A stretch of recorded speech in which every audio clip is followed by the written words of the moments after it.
Gracias por continuar en Observatorio aquí en TV UNAM, en esta conversación, este programa dedicado a entender, acompañar el proceso de discusión sobre la transformación del modelo educativo mexicano que se desprende de un artículo transitorio de la Ley General de Educación que se aprobó el año pasado, a su vez como consecuencia de la reforma al artículo 3º constitucional que aprobó el Congreso de la Unión y las legislaturas de los estados para hacer pues ya letra vigente en nuestra Constitución. Estamos conversando con Elisa Bonilla y con María de Ibarrola. Antes del corte les decía yo, bueno, hubo una importante reforma, cómo se conecta o cómo debería de conectarse esa reforma con la discusión del modelo educativo y su transformación. Hay una clara, así la interpreto yo, intención del Estado, del gobierno del presidente Peña Nieto, de hacer una reforma estructural. Creo que han habido muchos diagnósticos que muestran la necesidad de transformar las estructuras, ¿no? La reforma que necesitamos no es una reforma superficial, no es una reforma que si atiendes uno de los temas, todo lo demás pueda caer en su lugar. Por ejemplo, el currículum, está muy claramente demostrado que solamente cambiar los planes de estudio no cambia lo que ocurre en las escuelas. Yo creo que si lo ves así, hemos tenido al menos en los últimos tiempos, digamos, de Torres Bodet y el plan de los 11 años para acá, ese corte, ese hito, el 93, con el acuerdo para la modernización, de donde vino la federalización, exactamente en el 92, y ¿no? O sea, me parece que entre medios, pues sí, se han cambiado cosas, han cambiado los programas, se han modificado, pero son cortes mucho más de fondo, ¿no? O sea, que se pretenden hacer transformaciones mucho más potentes. Y eso me parece que responde a que el tipo de transformación que se está buscando es un tipo de transformación de más largo alcance. Y esto quiere decir que no es algo que va a ocurrir de un día para otro. O sea, estamos hablando de una transformación de organizaciones sociales. O sea, no se va a tirar un edificio y vamos a volver a construirlo. Ojalá fuera así de sencillo. Estamos hablando de la transformación del diario quehacer de las personas, ¿no? Y esto implica muchos retos. Ahora, yo sí veo que hay diferencias con otras reformas estructurales, ¿no? Si nos lo planteamos, por ejemplo, con Torres Bodet, en el que se buscaba la cobertura y darle a todos los niños, fundamentalmente, digo, hay muchas otras cosas, pero fundamentalmente era darle un asiento a todos los niños en una escuela, había una necesidad, por lo menos un enfoque, una aproximación de mucha homogeneidad en cómo debiera ser la política.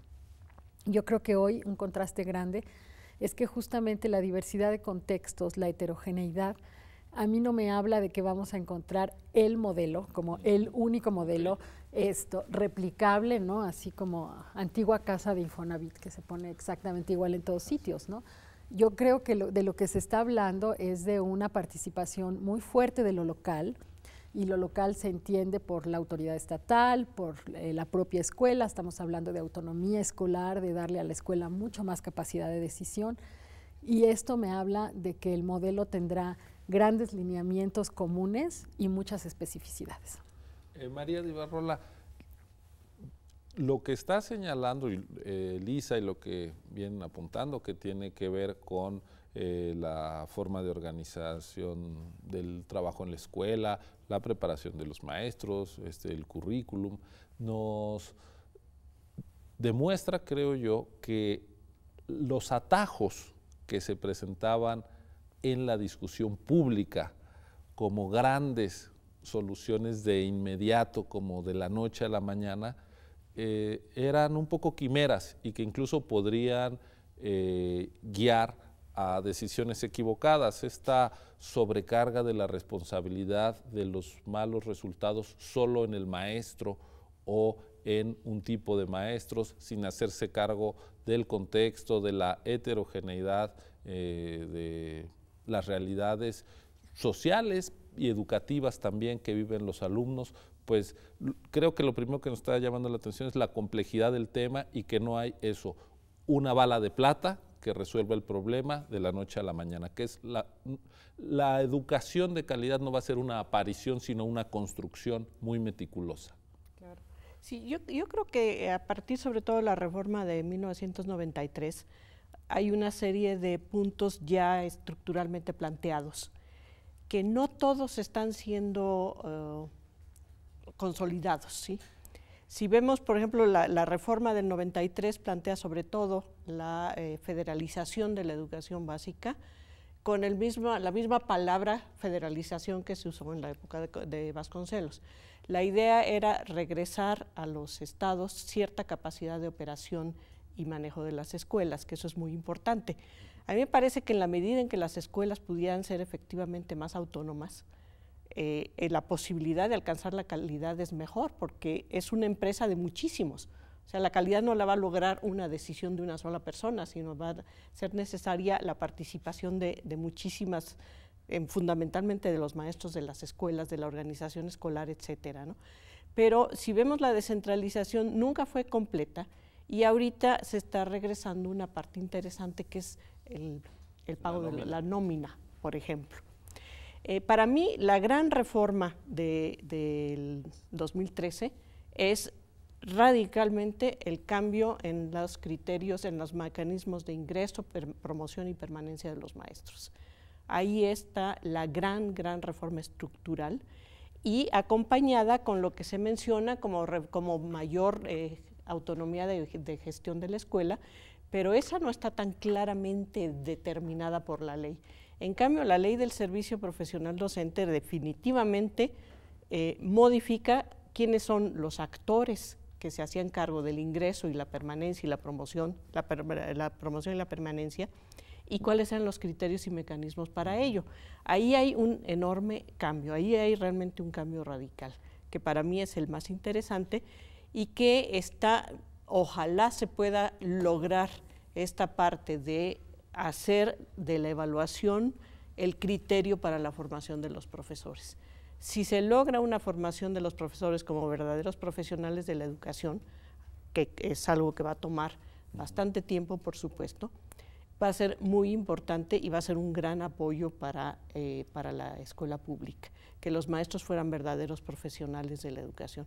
Ahora, por otra parte, hay restricciones a la propia profesionalidad de los maestros, por ejemplo, con el criterio tan drástico de quién define el plan de estudios de la formación de los profesores, quién define el plan de estudios de las primarias, cómo se debe de llevar a cabo todo lo que marca el programa y el plan de estudios. Entonces, hay como contradicciones y tensiones entre una propuesta y formas de llevarla a cabo, ¿no?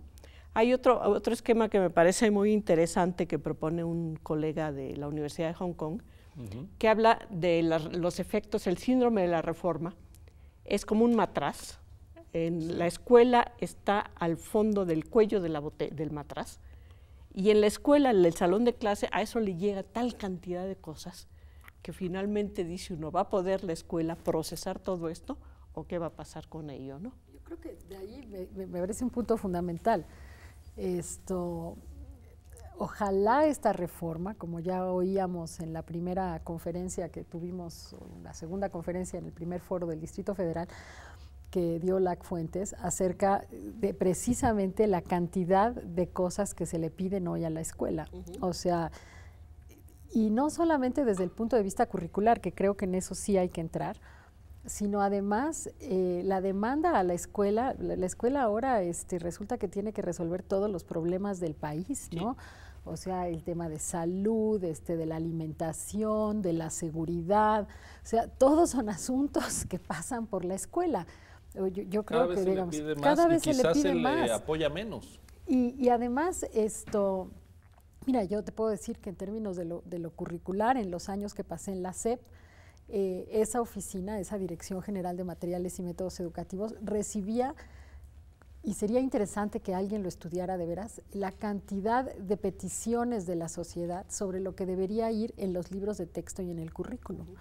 Eran una cantidad de peticiones, o sea, en el imaginario mexicano está esta idea de que si tú tienes una doble página en un libro de texto sobre un tema, ya resolviste un problema, nada más lejos de la realidad, por lo demás. Sí. Déjame contarte, reforzando lo que tú dices, hace un tiempo a mí me invitaron a participar en el comité editorial del IFAI, del Instituto Federal de Acceso a la Información. Es un tema importante, el de la transparencia, nadie lo cuestiona, pero un día los comisionados del IFAI vinieron a contarnos su último logro, que es que la ley de transparencia y acceso a la información ya estaba en los libros de texto. Los niños tienen problemas para aprender a leer, pero ya les metimos un contenido más, que es la ley de transparencia. Pero supongo que es el tipo de cosas. Ese es el tipo de cosas, pero mira, hay algunas que pueden ser más pertinentes y otras menos pertinentes. No voy a entrar en el detalle de esa discusión, pero sí creo que en lo general lo que hoy es más necesario, porque la información, a diferencia de en otros momentos de la educación, hoy está en todas partes. Entonces el tema de la escuela ya no es de información como lo fue. Hoy es de aprender a aprender, hoy es de desarrollar habilidades cognitivas superiores y en ese sentido la información. Tú puedes tener muchísimos menos temas y mucha mayor profundidad, ¿no? O sea, yo rescato mucho esa frase de Olac de que hoy tenemos una hectárea de conocimientos con 1 centímetro de profundidad y la verdad es que eso no permite profundizar, eso no permite que los chicos se formen como requieren formarse, que sean capaces de resolver problemas, que sean capaces de debatir, en fin, una cantidad de cosas, porque pues pasan por encima de múltiples